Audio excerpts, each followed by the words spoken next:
Fundraising ethics are in the news these days, and we want to talk about it.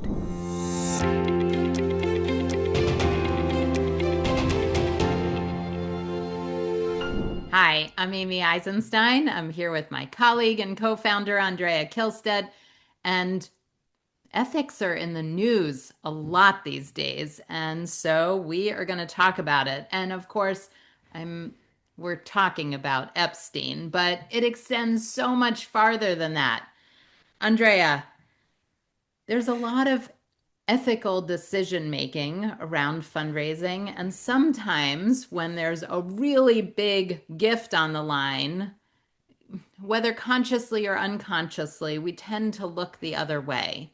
So that's, I think, how this has come up for us with all the news articles around all the quote unquote philanthropy that Epstein did. But it trickles down. It's more than that. So what's on your mind around ethics and fundraising these days? Yeah, so the news articles, let's start with the Epstein stuff because they do bring up a lot for me. I am gobsmacked really, and in some sense not surprised at how many big people in this field, people with big jobs as the heads of big institutions and the chief development officers of big institutions were were led on by Epstein and brought into his world by the lure of not only money that he claimed to have and to give away, and he did give away a lot of money, but also by access that he said that he could afford, that if you were the head of a major arts institution and he would invite you to his house for a cocktail party. It, he because then you would get to meet a whole bunch of well-placed people who may eventually become your donors, right? These are the kinds of things people who have big fundraising jobs do. We're always looking to build relationships with people who might become our donors. So when someone who is really, there in a major way invites us to their house to a party, do we go? Yes, we go, right? It's just what we do. Now, what's of course coming out about Epstein is that many, many people who really did or are likely to have done nothing wrong in a sexual nature were invited to these events and and became sort of part of this community because of how good Epstein was at grooming people, at luring them in, at saying, I will, I'll introduce you to so and so. I'll give money for this project or for that project. And in many of these institutions, it ended up that, or it was the case, that he was also looking for other connections that served the more nefarious parts of what he was doing. Connections that would introduce him to young women, for example, connections that would give him privileged information about young, talented girls, right, whose families perhaps, were in trouble. And then he would, in a separate way, he would move in. Now, my guess is that, and people have been writing about it, that many development directors actually had some icky feelings about what was going on, but but they couldn't point to anything that really was off. It just felt wrong. Well, I think what really stands out about this case is that even after there were convictions and conversations and pointing, people stayed in touch with him for years. Right, Emails right. between the head of this institution or that institution and politicians and fundraisers and CEOs and executive directors stayed in touch even after things came out and were fairly public. And, he was just so charming or whatever it was, or wealthy, that it put blinders on to people. So I think that, Yep. one of the points is that, well, first of all, once you know, there's no excuse anymore. But even before when you have an inkling, when you have that feeling in the pit of your stomach, or just something doesn't feel right, pay attention to it, speak up, talk to others.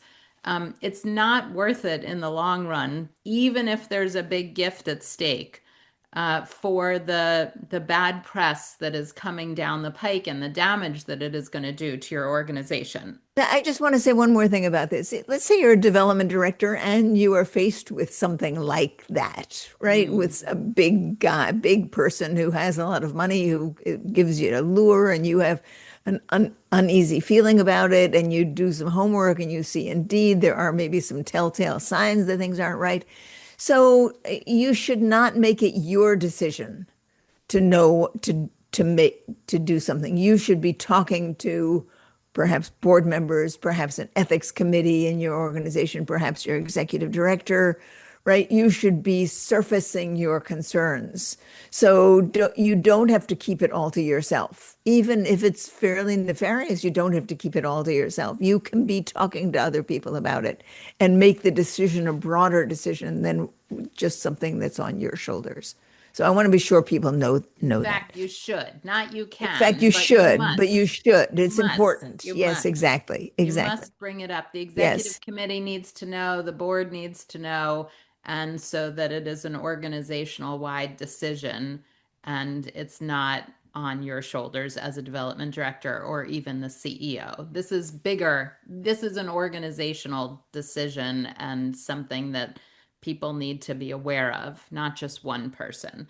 Okay, good. So let's bring it down to sort of Yes. a campaign level decision that's not, you know, uh, maybe the ethics involved aren't illegal, or, well, certainly there's a huge difference between things that are illegal and unethical.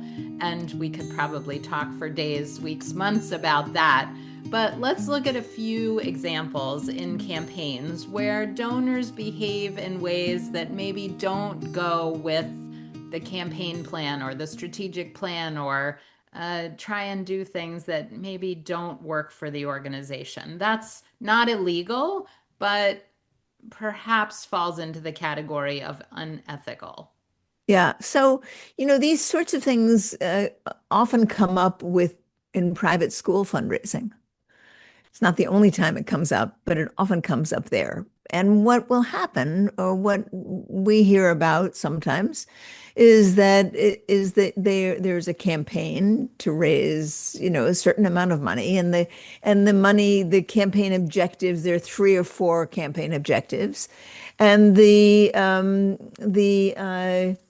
let's say the gymnasium, for example, is not among the campaign objectives, right? It had come up in the strategic plan, but it didn't make it to the campaign objectives as in the organizational planning. But there are a few parents who feel strongly about having a new gym. Yeah. So they And have you're this. talking about this in the hypothetical, Andrea. One of our clients is dealing with this, and we have weekly peer support calls, and it was raised as a question by one of our clients. One of her big donors, or two of her big donors, want a new gymnasium at the school that their kids attend, but it's not part of the campaign plan. It's not part of the strategic plan. So what should she do? What to do, right? What to do when Amy decides that her daughter's school should have a gymnasium because her daughter is a big basketball player in the school, Yes, because right? I mean, we're that's very often what tall happens, here in right? my household. We're very tall, You're and we very play tall, we play right? basketball. No, we're not. For those of you that have not met me, I am not Right. tall. We are not basketball players. Okay. So what So, should we do? so what do we say to Amy, right? Amy says, listen, I'll give you $1 million to your campaign, but I want it to go to a new gym. So what do we say to Amy? That's the question. What do we Mhm. say? How do we handle it?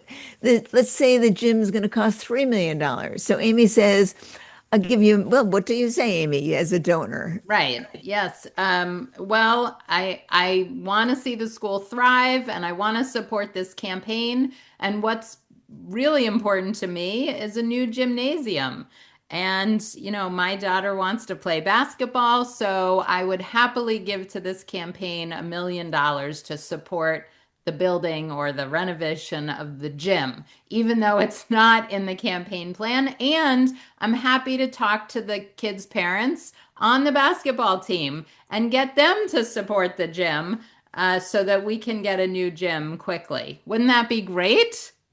Right. Yeah. Thank you so much for your wonderful idea. I really have to go and talk to the campaign planning committee. And in fact, the gym, as you know, didn't make it into the strategic plan for, we know we need a gym eventually, but it didn't make it into the plan for this campaign.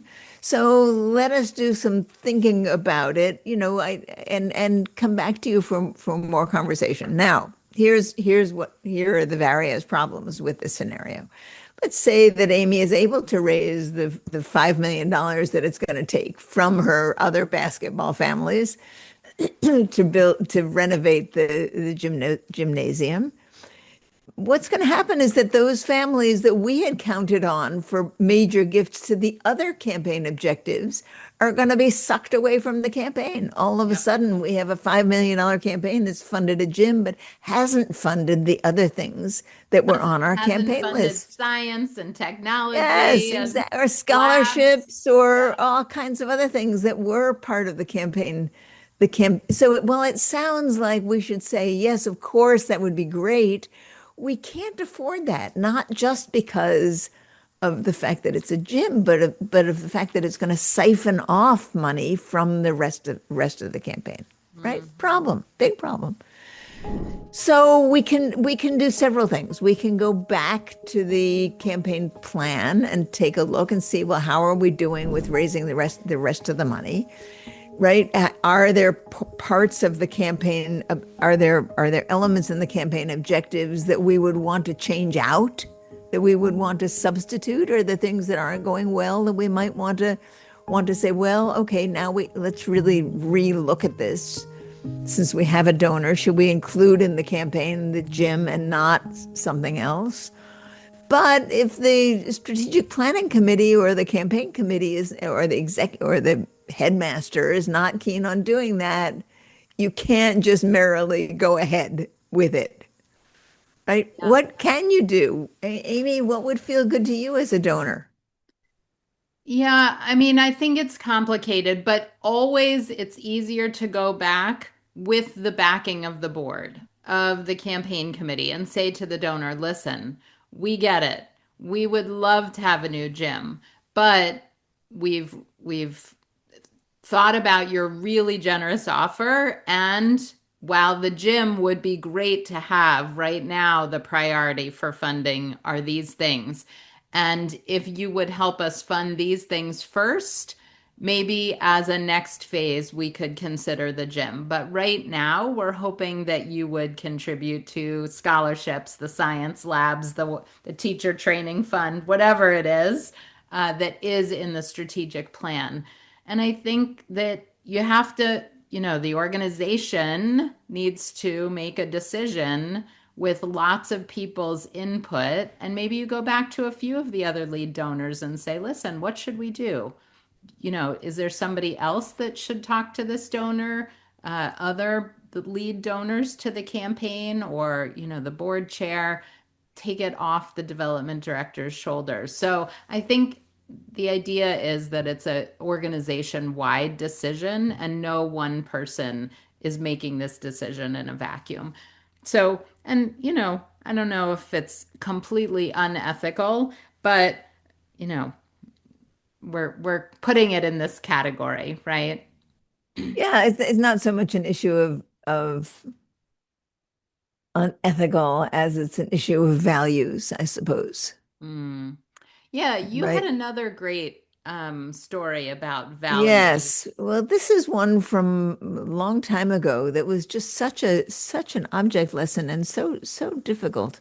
It was a community youth orchestra, that had been founded by a husband and wife team. It had been really very successful. And their idea, and they felt they were very clear about articulating it, is that that it would be a community youth orchestra, that it was set up to serve the broad community, to get as many kids interested in playing music and having a good time playing music and becoming, enthusiastic about music as possible, rather than setting it up as an orchestra that was bound for Carnegie Hall, Mm, right? yes. Where the value was, excellence, musical excellence. Of course, they wanted this orchestra was musically excellent within the context of the community but you imagine, all right, if you do have auditions with one of those sets of values,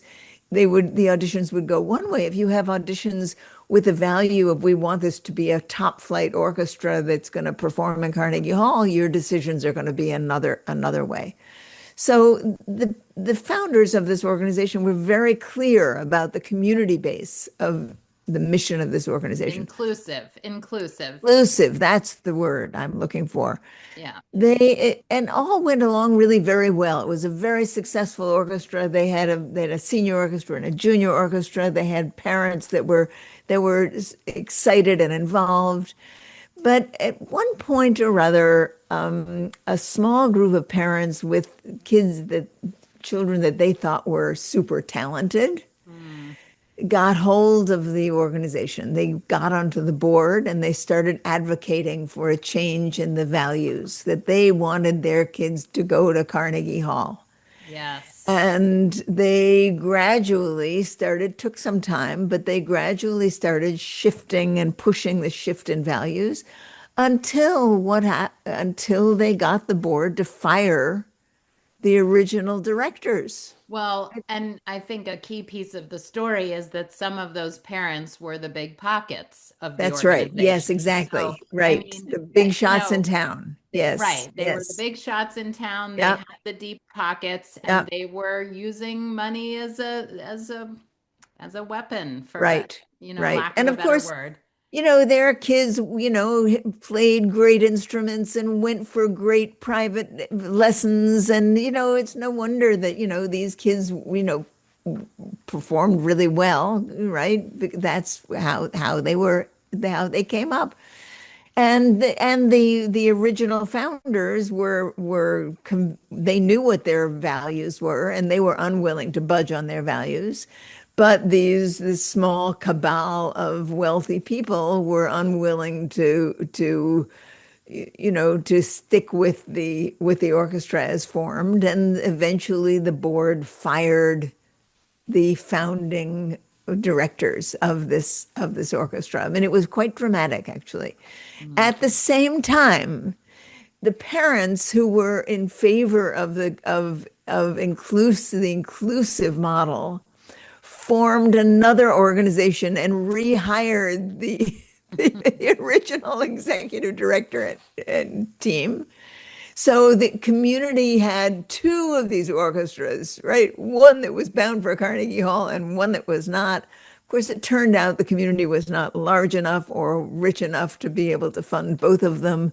Eventually, the whole thing went bust, Mm. right? And I mean, it was just a sad story. It was a really sad story. But boy, was it one based on people with money having an idea that was going to serve their kids Mm. and turning the values of the organization and in a way that was detrimental to the entire community.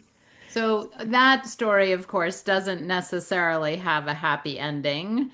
And I think the question really is, how to manage these situations that are difficult and they come up. They do. They come up and they're difficult. There's no easy or obvious answer or solution.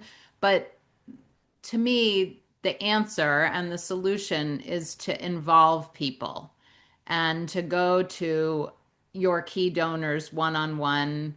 Hopefully they're not forming a revolt in the back. I think that's an extreme Right, example. right. But, involve the board, involve the executive committee, involve the campaign committee, and talk about the pros and cons and what this means for the organization and what direction you want to go in, so that everybody is on board with the ultimate decision. And sometimes it does cause rifts. I mean, and back to the school and the gym example, there are parents that really want a gym. And so what's a school to do? But I think that if you go back to the committee and the community, you'll come to a decision that hopefully works and is not just driven by the wealthiest people at the organization. Amy, when we were discussing the gym earlier, you said something I thought was really great, which is that you have a timeline also. You can say to parents, listen, we can't afford to do this now, but we will. The gym is on the agenda for our next project. So if you Mhm. can stick with us now, then we will, then maybe you can head up the committee for the gym as soon as this campaign is finished. We can dive right back in. That's a yes and, right? Yes, let us finish this campaign and we will also get to the gym. The same thing might have happened in this orchestra situation, that they might have been able to say, yes, we want to be inclusive, and why don't we start a smaller group, a smaller chamber group that is going to be Carnegie Hall bound? Right? Yes. Is this a black and a white? Many things respond if you say, okay, how can we find midway? How can we do a yes and with this?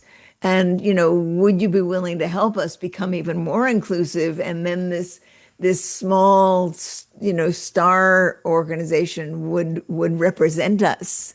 Mm. And so maybe there might have been other ways. Now, I honestly don't remember what had, this was years ago. Maybe there were conversations like that, maybe not. I don't know. But that's one of the ways, is to say, all right, people have strong feelings, particularly when it comes to their children. Mm. Right?